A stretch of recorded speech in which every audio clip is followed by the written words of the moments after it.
a share of Zoom for every time I've used the word pivot. I think I might be doing something else.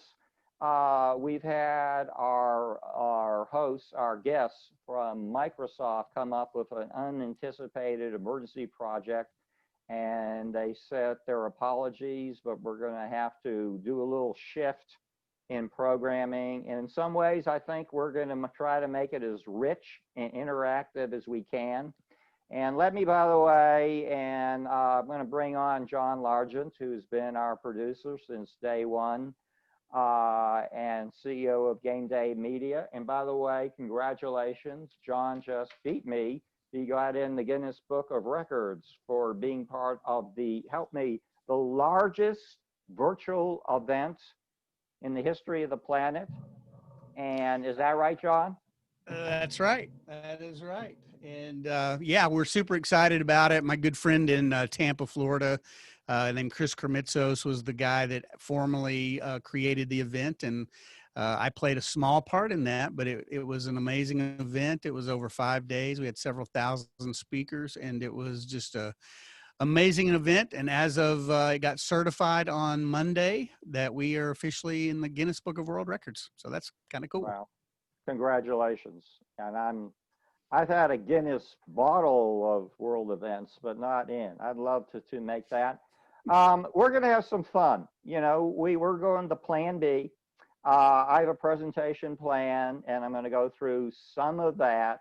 But I know we have some really robust members of our learning community, and we want to open it up. You can ask questions. Let's broaden this to about fundraising principles, strategies, and best practices in general. We're going to talk a little of technology, and I have done some research on Microsoft, and I'm going to take, about 5 or 6 minutes to review some of the research, because I've been long a fan of Microsoft because they were our first partner when we launched live workshops. And also, John and I become very close, and he is an expert extraordinaire on new media. And so, too, if there's time, we're going to discuss podcasts, webinars, social media, and virtual events. And these are all type of functions that he has been engaged in a very high level over the last year as the world has changed. But we also, too, we're going to invite you, John, if you have a question on generally, give me about 7 to 8 minutes to open up here, to ask me about fundraising principles, best practices, strategies. We'll put you on screen, and right, John, can we put them on screen? Yeah. Well, in fact, we've already got a question from Gene that as soon as you open up, we'll get Gene on, and he's got a question for you. Okay. Well, first of all, I'm going to give my traditional background. You folks in the audience, we're here for you. You know, this is a learning community for nonprofits, and I don't care if you're on the staff, you're on the board, you're the chair, you're the newest member of the board, you're a volunteer. You're welcome, and we want you to be about this dialogue and discussion. What I love about nonprofits, and I've had a chance to work over 100 of them in the last 3 years, I think they truly bring out the best in us, you know. And now, and I'm not telling you anything you don't know here, this is an enormous, a conundrum, is that the fancy word, Andrea? At the precise moment that the needs that nonprofits serve, their resources from both government and private philanthropy are being challenged. I like to say that nonprofits are no strangers to financial pressures, and every nonprofit CEO and executive director, and I was one for a better part of 20 years, we know how to stretch nickels and the dimes, but guess what, folks? Now we got to stretch nickels and the quarters, okay? And the reality is, I mean, every day we say, truthfully, there's so much more we don't know than we do know. But what you do know is what's going on when you're nonprofit. and how is your nonprofit responding to the crisis? A little review, we have 1.5 million nonprofits in the country. We have 100,000 in Texas, and we have 6,000 in the San Antonio area. And the overwhelming majority of the nonprofits are small in size. And here you see revenues, and you see actually 88% of our nonprofits have revenues under $500,000. And this will show you last year, $450 billion was an all-time record, was donated in private philanthropy. And by and large, the patterns of who gets that money is held pretty consistent over the last 50 to 60 years. Faith and religion gets the biggest chunk, and as you can follow, followed by education, and then it's broken down a lot smaller. But there's a common denominator, and everybody in the audience and everyone in the huge nonprofit sector that I'm so proud to work with on a daily basis, you share your secret weapon. Your superpower is passion. You believe so deeply in the mission of your organization. And we salute that and we thank you because you remind us, we were talking before that nonprofits bring out the best in people. Everyone in our audience, everyone in the 1.5 million nonprofits in the country, the 100,000 in the state of Texas, the 6,000 in San Antonio, everyone, you're making a difference at a time when there couldn't be a more opportune time for your contributions. And I like to use it, say it this simply. When our nation's nonprofits do well, we all do well. We all, because what do nonprofits do? They simply touch, improve, and save more lives. And so we like to say that before COVID-19, you and nonprofits were doing essential work. And guess what? You're now more essential than ever. So I would like to ask our friends to continue the tradition at this point and type in the words nonprofit strong, because that's what we are, nonprofit strong. And I also too have a second bumper sticker. It started with our conversation last week with probably the best mediator in the country, Barbara Radnofsky. This is a time, if there was ever a time for the nonprofit sector to collaborate, this is the time to help each other, not compete for that small pie. And I'd like to say collaborate like your life depends on it, because guess what? When you share services and responsibilities and put your shoulders behind the cart, everybody is going to win. Eskin fundraising training was formed in June of 2018. And I was motivated. I spent 25 years in higher education advancement.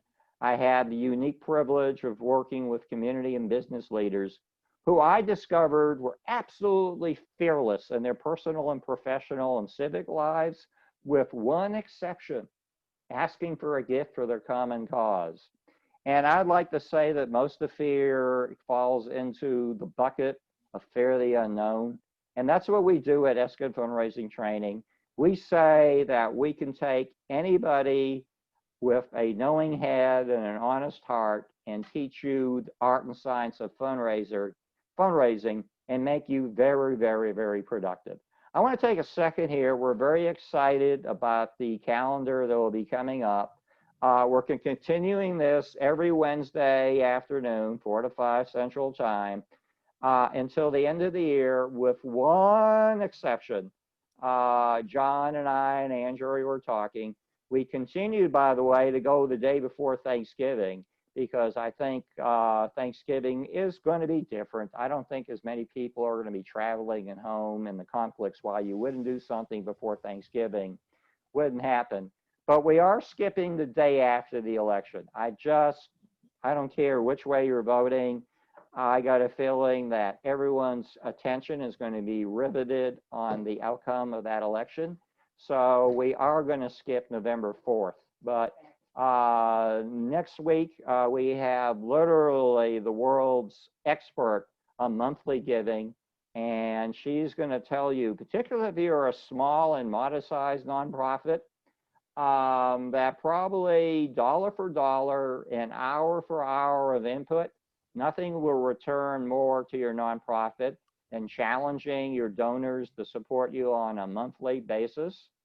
And it's also something that works for nonprofits of all sizes.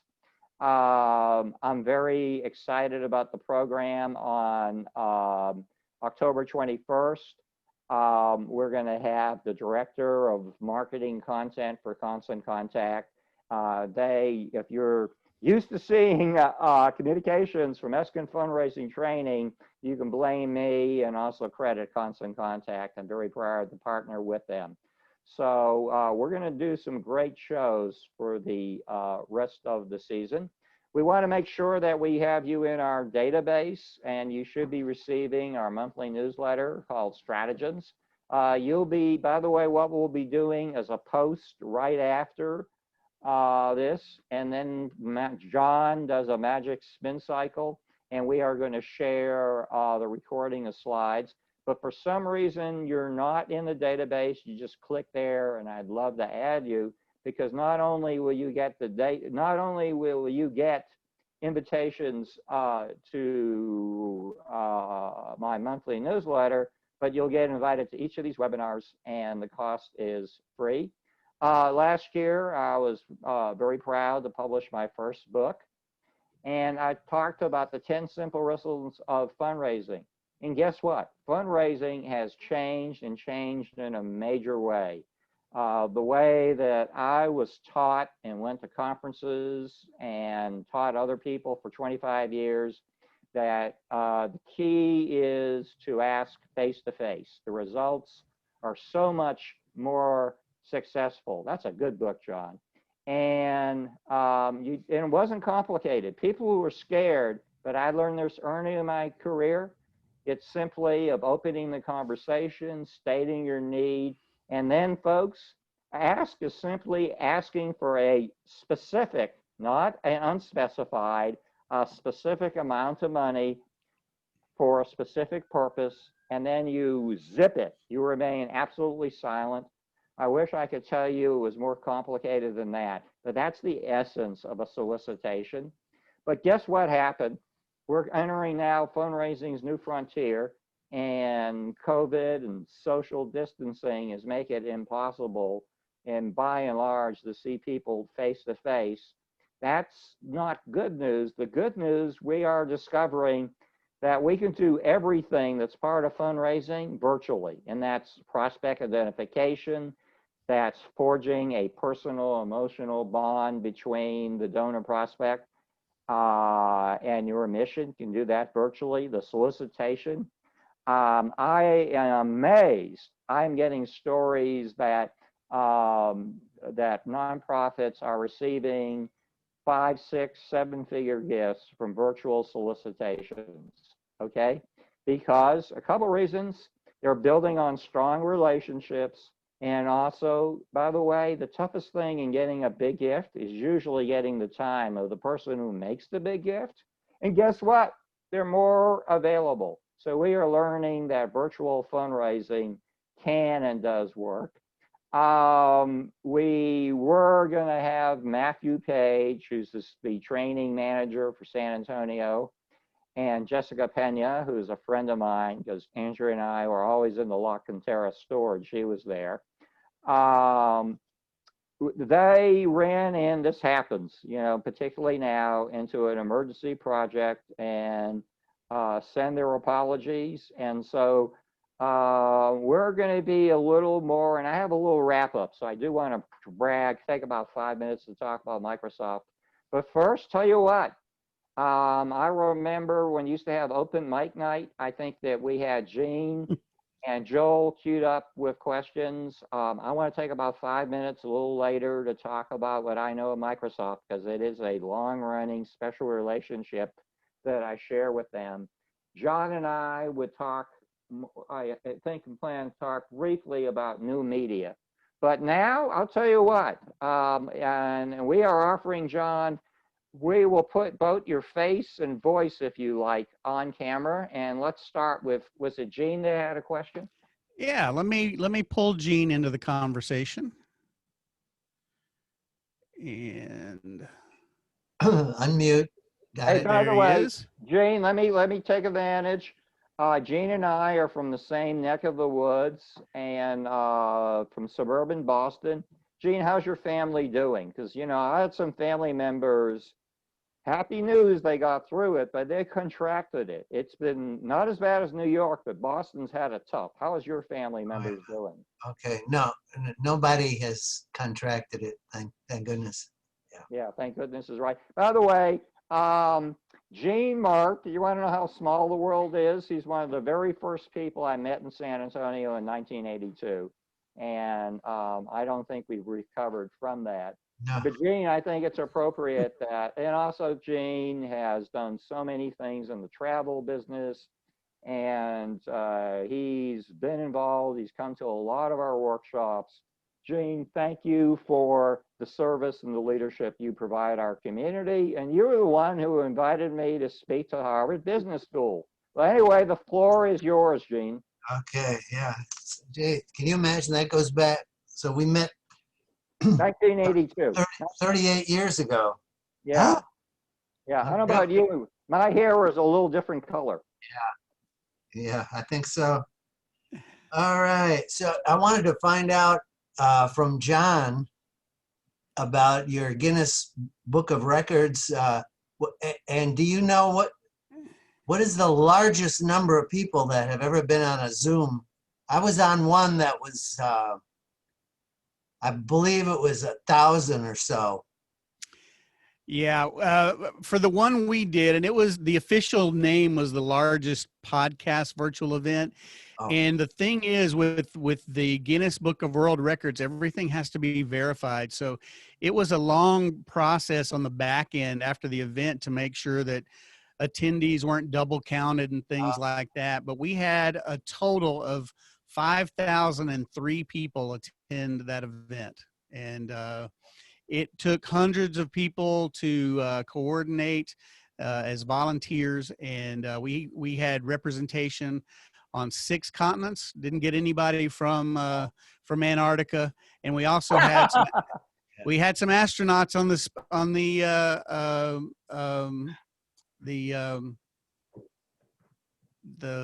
thing in space. International. Yeah, exactly. I have a Space question. station. That's right. I have a question for Gene, but before we go on, I mean, I can't even fathom that broad a participation. How did the tech? I mean, I worry about technology when you and I have a Zoom call. How did the technology work for that many people?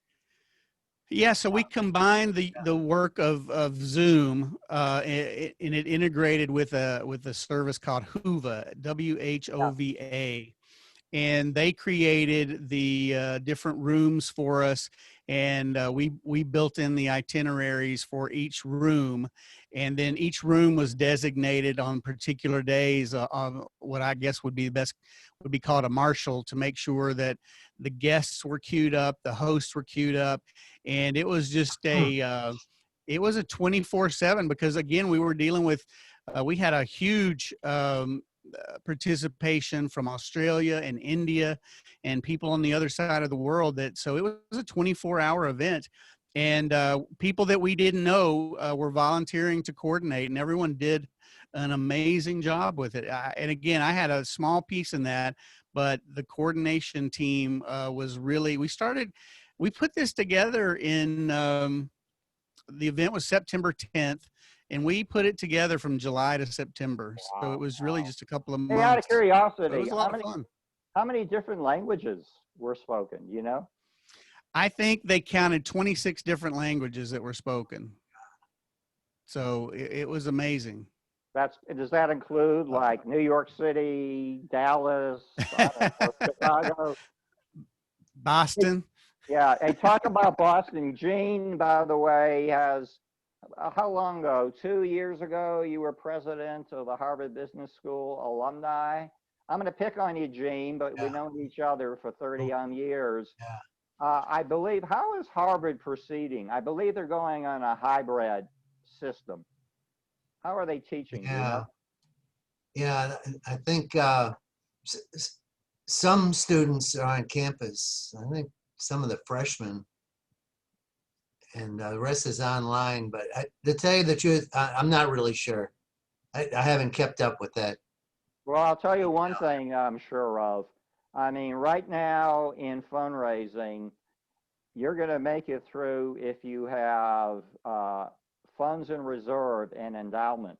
And the last time I checked, Harvard's endowment was around $40 billion. Oh yeah, yeah, So that is correct. I think you guys, I guess you get a few solicitation calls on that. I would say Harvard is positioned to weather the storm.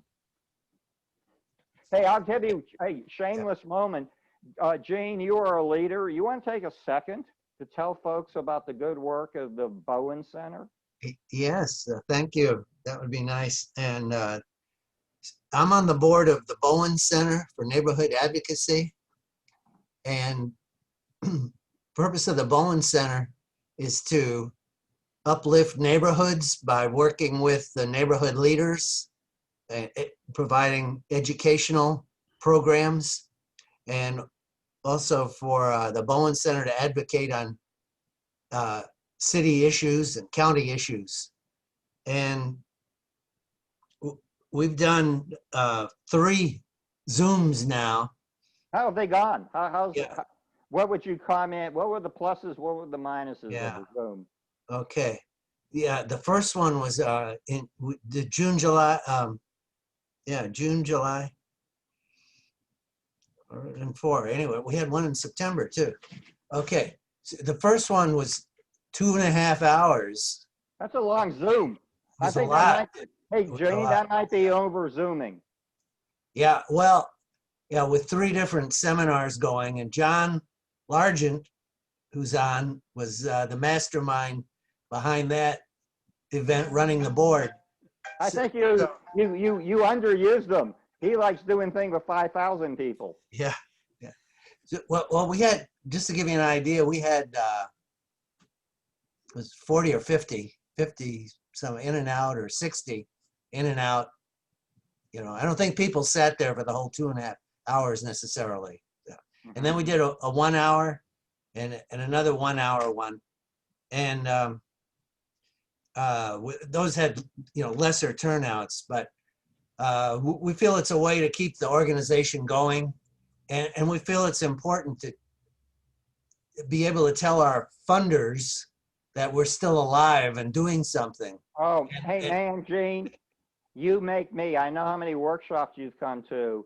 Man, you're getting an A plus. You just said you should be teaching what I'm teaching. That is so important. okay, yeah. And in conjunction with that,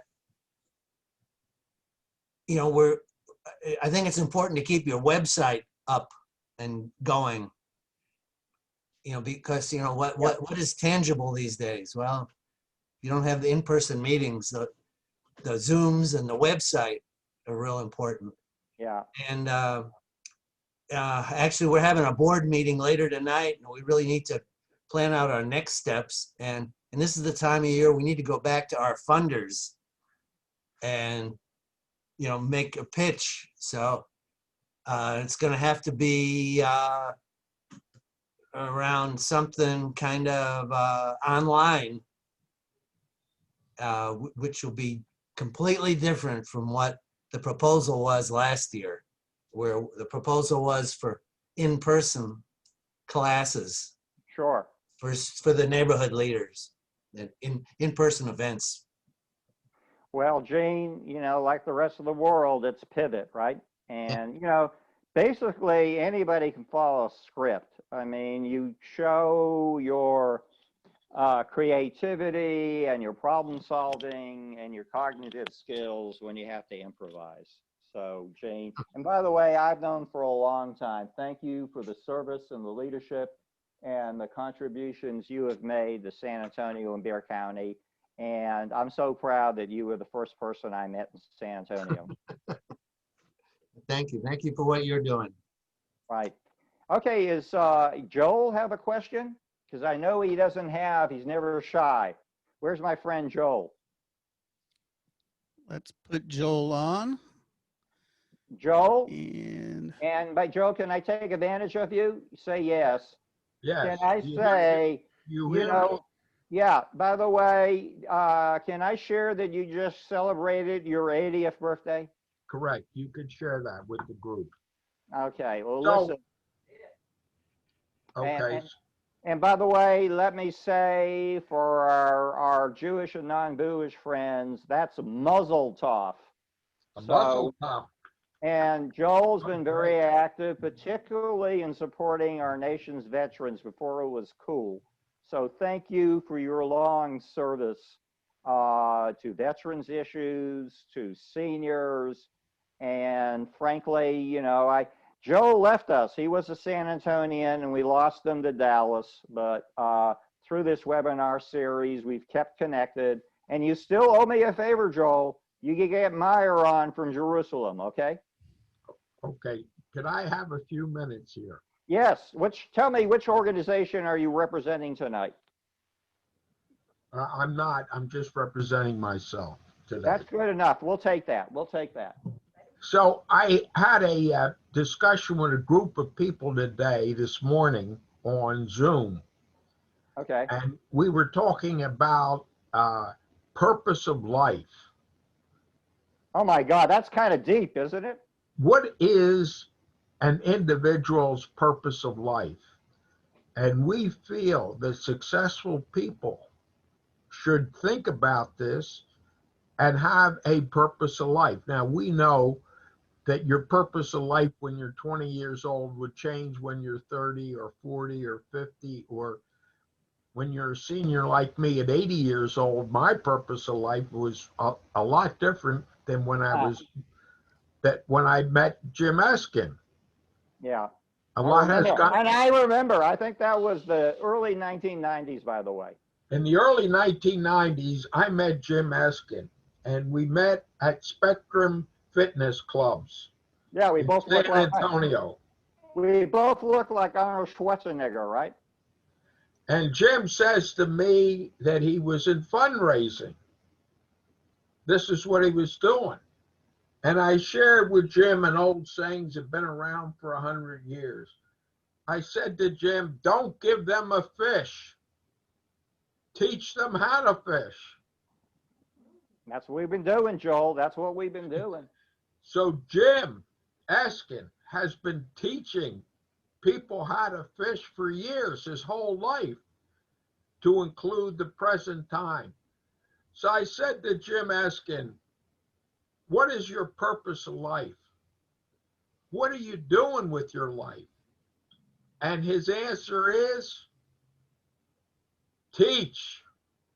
Teach them how to fish. And by the way, Joel, can I add two things? How's that for a little? And that's true. It's absolutely true. How many emails have we exchanged and it ends, teach them how to fish? But number one, you had me thinking, what is the purpose of life? I mean, I call that a why is there's air. But as you're a little ahead of me, but I'm catching up in a hurry. You're 80. I think it's simply to love life, family, and friends. If someone can tell me that is my purpose, or that's what I want my purpose to be, to love life, to love family, and to love friends. How about God? Okay. How about follow God's guidance and rules in life? Okay. Okay. Okay. I better How add. about the Creator created you? How about following His rules? Okay. And by the way, I want to include four-legged individuals. Joel, do you have any fundraising questions? You've been a steady member of our learning community. So I think the biggest challenge of fundraising, as in so many occupations, is people, understanding people. I think it's something that we all thought about and wrestled our whole life. And I mean, I'm 80 years old. And if you ask me sometimes, and I love people, I love to talk to people, I talk to everybody. And if you ask me, what do I know about people? I'll tell you little or nothing. But Hey, Joel, here's the challenge for our fundraisers, and I'm researching it now with colleagues.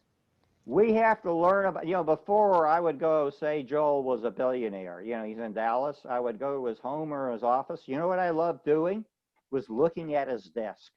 Usually people show photos and mementos and books and all that stuff for a reason. I learned, after 25 years, I hate to say I could read paper too, upside down, but to learn that way. And now my question to you is, we can't go into their home and we can't go into their office, is how do we kind of bridge that gap in learning about them? And I think part of that's got to be asking what we call active questions. okay, that is one way. How would you learn about someone through Zoom? I agree that you could learn a little bit. How do you learn about anybody, really? I mean, You talk to them and you ask them questions, right? and you got to watch yourself because they could be very sensitive to the questions you ask. And by the way, I mean, that's a sensitive matter. If I talk about politics or talk about religion, it's a very sensitive topics. Hey, by the way, and I forgot, there was one question I wanted to ask you.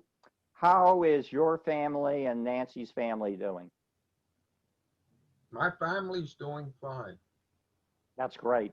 That's great. I forget. We are well, and we like millions of other people are coping with this virus. Yeah. Everybody in the world is. I heard that one of the worst countries in the world, and they're almost closed it down, was Israel because of the virus. I did not know that. Because of the virus, they have been so that they have practically closed down tourism and everything else in Israel because the virus is so strong. I'm going to do a little research because people don't realize Israel is a leader in irrigation, and it went from a non-agricultural producing nation to a positive. And we sent a lot of people from Texas to learn the secrets of irrigation from Israel. I wonder if their agriculture has been hugely affected by this. We had a guy in my group this morning that said that climate control and the environment is his main purpose in life. Well, tell him to keep up the good work. And Joel, teach him how to. Joel, I want to thank you for your service and your leadership to so many good causes, but most importantly for a friendship that's endured, I don't know, 25 to 30 years. Well, I owe you a dinner. You and your wife, I'm coming to San Diego. Well, I remember you offered a dinner, and I forget. I think I drank too much the night before, and I couldn't make it. But let's see. Do we have, John, some other folks? How about Kathy? Let's see. Kathy looks like she's hopped off. Oh, we lost her. Who else do we have there? We have Becky and Beth and Al. Hey, Al, who is personally keeping all the restaurants going. I should ask you, where did you have lunch today?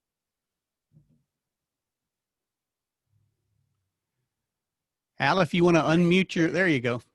Al, where did you have lunch today? Torchy's Tacos. As I say, I salute you. I think that the San Antonio Restaurant Association is going to name you the man of the millennium. So thank you for your commitment in keeping restaurants going. And they have a very nice bacon and egg with cheese, but you don't get the cheese, and a great bacon and egg taco. And by the way, Al really knows nonprofit work, both as a professional and as a board member and volunteer. I forget, for several years, he was the Dean of Advancement at St. Mary's Law School and set all sorts of records there. And then when he chose to retire, a little ahead of me, You've been serving with distinction on the board of the University Health System Foundation. Thank you for your leadership and what they do for the community. And I know you serve on some other boards. So what other boards do you serve on, by the way? Well, Lifetime Recovery, which is a significant in-house alcohol and drug addiction recovery program here in San Antonio. Well, listen, I'm going to ask you a question, and then you can ask your question. But one thing, Al probably has set a record. He has attended a higher percentage of our workshops and our webinars than anyone. So can you tell, really, the University Health System does so much good for our community. And thank you for the leadership. You've helped them develop resources so they could go from good to great. Tell us a little something about the University Health System and the University Health System Foundation. The University Health System, for those who may be a little confused at what that is, it's the Bexar County Hospital District doing business as the University Health System. They changed that name some time ago. I think maybe it had a more impressive sound, but it's also, I think, somewhat confusing. It's the county hospital system. It started years and years ago with the Robert B. Greene, and now it operates the University Hospital out in the medical center. And it has served as the teaching hospital for the University of Texas Medical School here in San Antonio. Hey, I'm going to butt in here. I'm going to say it was the doctors that you all taught that saved my life in 2017. So thank you. A life worth saving, but they are all worth saving. I think but in the way that in those days, if you wanted a medical school, a University of Texas Medical School in your community, you agreed to build and operate and maintain the teaching hospital. So they built the University Hospital out in the medical center, and it has served as the teaching hospital. That's where medical students and that's where the interns and whatnot, they all go to learn the care of medicine. And at the moment, they're planning on building a new addition, a $600 million women and children's tower, because the tremendous advances in women's health care and in children's health care and prenatal and postnatal health care is going to make a hospital like that a very valuable one. Well, thank you. That's going to be a great resource for our community. It's one final thing.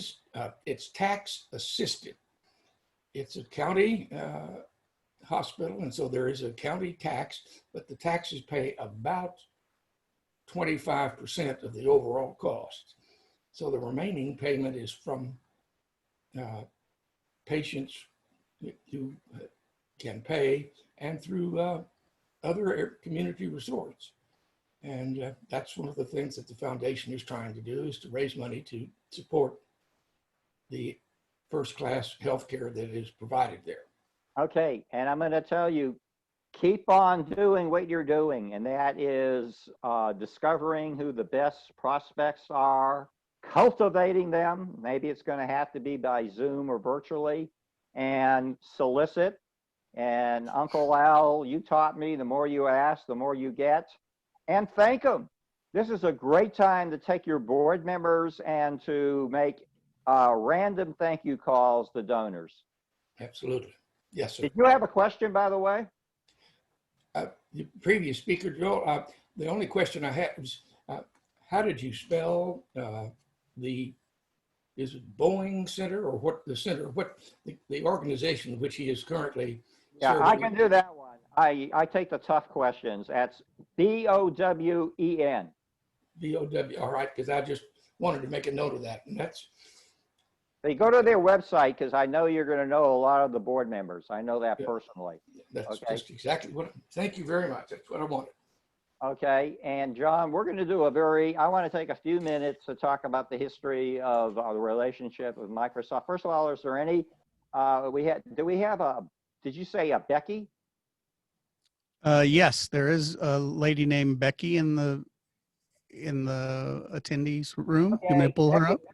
Okay, Becky, would you like to ask a question or talk about your organization? This is the time. Becky, welcome. Jim, I'm just observing and listening to you smart people. I am with the Assistance League of San Antonio. Hey, wait a minute, wait a minute, Becky. I can't tell you, I am such a big fan of the Assistance League. You have some of the most passionate, effective, productive people. I am a longtime fan of Sheila Klein. What position do you serve in? That's a wonderful resource for our community, Becky. This year I have stepped back. I have been strategic planning chairman before. I've been bylaws, and then I've been volunteering for other things. What I'm on here today listening to you guys for is we have some really good donors, but when I'm hearing people like Al and some of the others that have come on, it's like, how do we reach those? For instance, the gentleman that just spoke about the university health system, he plays a very important part there. How do we reach those people? We have some good people helping us, but we can always use more. So that's what I was listening today for. Okay, here's the good news. They're home, okay? When you Right. call them, they're home. Doesn't mean they're going to answer the phone, but they're home, okay? Right. So what are the ways we believe, I think John's got more of the fancy language, but the multi-communication channels. And so, you know, send them an email. If you have a landline or a cell phone number. First of all, if they're current donors, I would be thanking them by crazy. I realize that some board members and volunteers are reluctant to ask for a gift, but do you have a lot of donors? And by the way, too, I love the Assistance League, and they have been really robust contributors to our learning community, and thank you. But I would use your board members right now to thank Assistance League donors for their last gift, and then tell them, how is the Assistance League responding during COVID and social distancing? Because most people won't know that. Mm-hmm. And I'm telling you to continue to do everything that you did in the pre-March 2020 world, and that is to touch them, okay? And you can't touch them physically, so you got to touch them virtually. John? Yeah, I was just going to say one of the strategies that I've seen with some of the nonprofits that I work with, and again, this may not be applicable to everyone, but if those nonprofits have podcasts, they actually invite potential donors to be on their podcast and tell them about what they need, what are the characteristics of the things that they want to do that would encourage them to donate. And even in the course of that conversation, you build that relationship, and you do it under the guise of, hey, come on our podcast. But in that time, you're building a relationship, and you could ultimately get that person to be a donor to your nonprofit. And I've seen that work. Yeah, and Becky too, I'm a strong advocate of mixing the best worlds of what we call high tech and high touch, okay? High tech is probably doing a Zoom call or a podcast like this. But I got to tell you, you know what I find the most precious is the handwritten note. Because how many handwritten notes, you know, coming from the CEO or a board member and thanking a donor for their last gift? I don't know about you, I can count them on one hand. And I know when I was in this business for 25 years, when I received a gift of $5,000, $10,000, I had a house rule that I was going to get a handwritten thank you note into a mailbox. And I knew where every late mailbox was in San Antonio. I knew where it was at 6 p.m. And if it was running kind of late, I'd run out to the airport and they have a 9 p.m. deadline. But this is a great time, Becky, to engage your wonderful board and reaching out and just thanking. You know, we're coming into the season for giving thanks.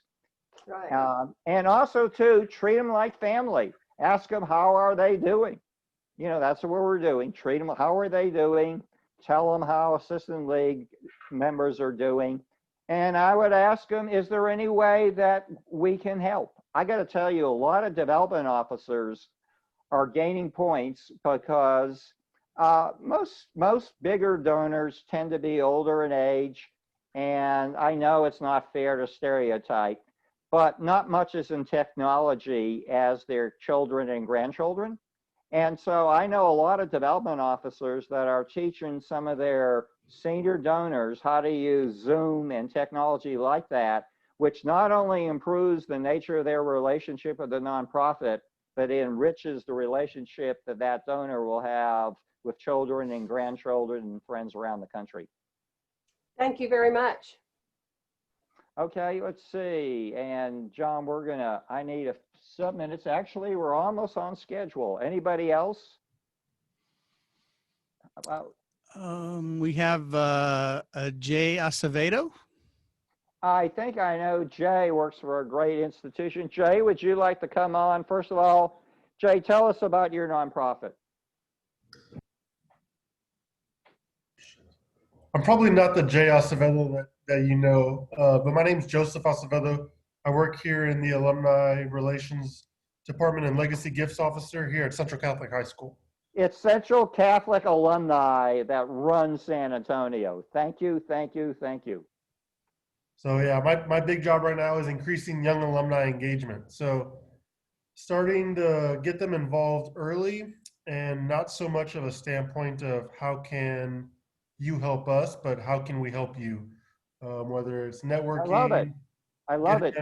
Getting them involved with some of our older alumni that are willing to do mock interviews and things like that, and trying to build it from the ground up earlier. So been here about 3 months, but it's been exciting. Well, I got to tell you, you work Central Catholic. I mean, it's a who's who of alumni. You know, we were 6 weeks ago, we had Henry Cisneros on. I like to say my wife, you know, couldn't go to Central Catholic, but she went to Providence High School right across the street, just like just like Henry's wife. So we share that in common. But Central Catholic has contributed so much to the success and the leadership of San Antonio. Will you please express our gratitude to everybody at the school? Will do. Thank you. And by the way, how's your family doing? Or we lose them? Yeah, he's disconnected, Jim. Okay, we're going to start wrapping up. I wanted to say that it was May of 2018 that Andrea and I visited the Microsoft store at La Cantera, and there was a customer service rep named Vinny Mendez. I brought my Surface Pro in, and you know how sophisticated, John, I am with technology. I didn't think I know how to turn it on, and he taught us that. But we took a look and saw that they had this beautiful theater space. And they introduced me to their community relations manager. His name was Reggie Benjamin, who has left for a leadership position in San Francisco. And we started on June 20th, 2018. We did our very first Eskin fundraising. It was called a workshop at that time. And we did about, I don't know, about 55 more. Only person we made mad was the fire marshal. By the way, that's Harvey Najum, who's one of the leading philanthropists in the community. And I think for that one, we packed more than 100 people in the store, and we did get a little trouble with the fire marshal. A lot of you folks might recognize this is Gordon Hartman, who is somebody who is inspiring by. He is the founder and the visionary behind Morgan's Wonderland, which keeps to be a bigger and more profound success story. And we kept on doing our live workshops. We actually, I think the last one was on March 5th. And then we called John Largent, and thank you, John, for making this webinar process so smooth. I want to just say a few things about Microsoft. They're not here to sell you. Think of this, Eskin fundraising training comprised of Jim and Andrea Eskin and 2 cats. Our first partner is one of the most prestigious and respected corporations on the planet. And we couldn't have felt more proud They have 166,000 employees around the world. About 60% are here in the United States. Their system, Windows 10, is now running on 1 billion devices. Isn't how? I mean, their impact is so amazing. And they have annual revenues of $125 billion. And one of the reasons, year after year, they're recognized for their leadership and social responsibility. Not only they believe in the double bottom line of both financial success, but the way they give back to the community. They are pioneers right now in helping people work remotely. They have partnered, we mentioned before about Morgan's Wonderland. They were a partner in increasing the accessibility to people from all different backgrounds to Morgan's Wonderland. They are leaders in accessibility. One of our biggest, we always would come in and do our workshops starting, Angela, was about 4 o'clock. It was right when the kid camps were ending. So they do a lot of things to increase the technology savvy of our young people, particularly those from disadvantaged backgrounds. They have made a huge commitment to the environment. We know about their products. By the way, I wanted them to talk tonight. You know, I used to love to go into their stores. They knew that I wanted a brisk iced tea where they would get it out. And they're going to talk about, they're going to continue the training, but it's going to be available virtually. And by the way, the other thing Microsoft is known, when you have a good time working, guess what? You're a better employee. And they're, and also they are a shining example of diversity inclusion in a big organization. So they are another example of a big company having a big heart. And we're going to ask you, I'm going to work in one question. What makes your profit stand out?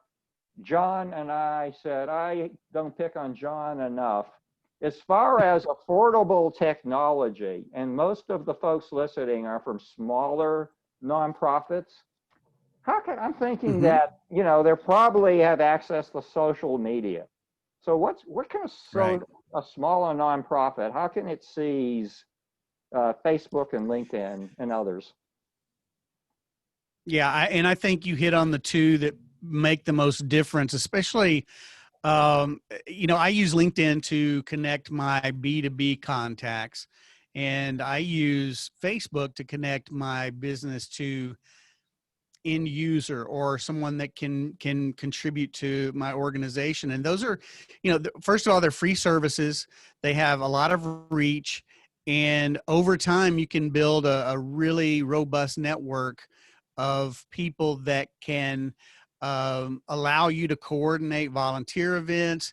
They can allow you to be resources. And again, working in my space with podcasts and webinars and things, you really can create a network of people that can come on and be experts in their particular area that may complement what you do, or they may be something that can directly contribute to your organization. So those are best. And personally, I would stay away from Twitter.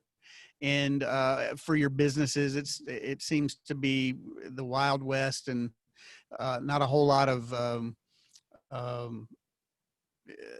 it's not very civil. So I would encourage people probably not to use that. If it works for you, great. But there's some other things out there that people don't use as much as they should. There is a social media tool that I use quite often. It's called Periscope.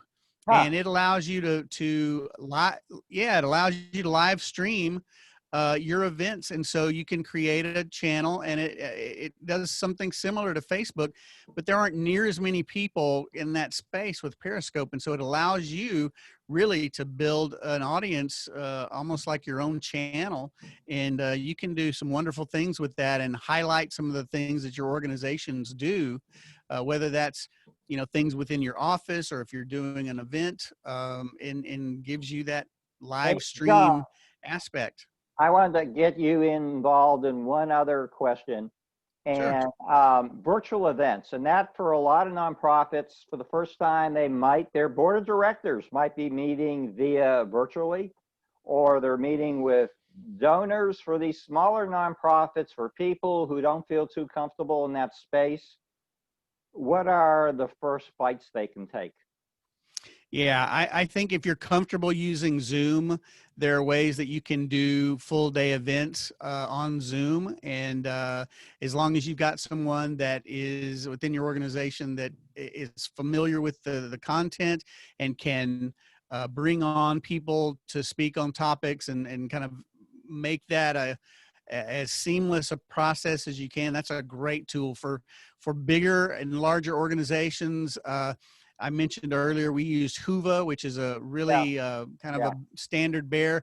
I actually saw a company yesterday that has actually created virtual meetings in a virtual space. So you can actually buy a table, and it's a virtual table, and you can actually Huh. determine who you sit by, and the stage is set up. It's really almost like a three-dimensional thing, and it works pretty well. I think I they'll haven't heard of that improve one it. yet. I haven't heard of Yeah, that one. it's crazy. I think it's called Table Space or something like. I think it's Table Space, Okay. but it simulates a real event virtually. Yeah. So you can actually see the people that are sitting beside you and things like that. It's really interesting. I would like to close on a few uplifting thoughts, and thank you again for the audience for sharing your stories and some timely questions. I think it's been a rich discussion. Um, we lost this year one of the great actors and probably one of the most chiseled chins that Hollywood ever produced in the late Kirk Douglas. Talk about living long and well. He was 103 years old. Okay. And some people don't know that he and his wife were among the very first actors to set up a philanthropic foundation. And when he passed away this February, he passed on his entire fortune of $80 million to charity. So he was a tremendous actor, Spartacus, director, producer, friend. And I love this quote. He said, "You haven't learned how to live until you've learned how to give." That's all he did for 103 years. He gave, and his family will continue. And so, too, to those who are joining us, these are tough times. If there are positive stories at the Assistance League or at Bowen or wherever you can share, get it out there. You have some volunteers, some donors who are making a difference. Share that story. We tell you there's no reason to take your foot off the gas pedal. The truth is that philanthropy is responding better than it did now than it did to the recession of '08 and '09. A lot of it, number one predictor of philanthropy, folks, is the stock market. It's doing well. We're seeing some people not just give $1 billion gifts. These are people who have never made $1 billion gifts before. There are these vehicles called donor advised funds that should be part of everyone's strategy. And this is our job. Simply inspire donors about what their gifts will accomplish. And I have a money back guarantee, and I stand by it, that your chances of getting the gift go way up when you ask. This is my closing quote, and it's from John F. Kennedy, expressed at the American University commencement on June 10th, 1963. The most basic common link is that we all inhabit this small planet, we all breathe the same air, and we all cherish our children's future, and we are immortal. I swear President Kennedy is speaking to us right now. I want to thank John Largent, and I also want to thank, they couldn't be here tonight, but our friends from Microsoft. They began our journey of trying to empower nonprofits, and we will continue that journey together. And I am a huge fan of their leadership in the area of social responsibility. And we want to thank our friends, even though they couldn't be here tonight, Matthew Page and Jessica Pena, So John, John will do the magic sin cycle, and we'll post the recording and tape, around 6 or so. What do you think? Maybe a little longer because I'm downtown, but yes, Oh. it'll be around between 6 and 6:30. Okay. Hey, thank you, John. This went well. Thank you. Thank you. Good night. I rewrote your post. Let me see it.